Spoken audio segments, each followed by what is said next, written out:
กล้องพี่อ้อยบอกเพื่อนเลยนะ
เหลือยังวันที่สองเราต้องอยู่เดือนไหนจะไหนนำเอ็นเน็ตอยู่ เป็นเน็ตก็ อร่อย ตื่นขึ้นมา เตรียมของเนี่ยป้ายผัก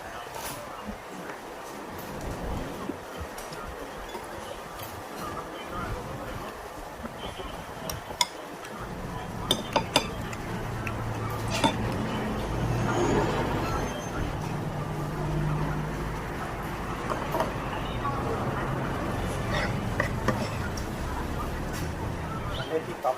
ที่ไหนก็ขอแต่เอาขายของที่ไหนเนี่ย มัน เด็กในหยอดอยู่หรอย อดดื้อเลย เมื่อที่สองเมื่อไหร่เราอยากเล่าอยู่ขายของเป็นเบื้องนี้เหรอครับ มีปักตะกามีไรสด เราประกาศให้เราขายของให้เขา ก็ เราขายของให้เขาแบบ ได้นะ นี่ครับ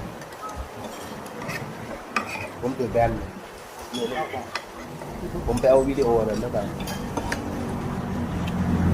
เรื่องของเขาอ่ะ ขนาดผมว่าไปแป้งเลยนะ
เป็นนั่นเป็นเยี่ยมมากเลย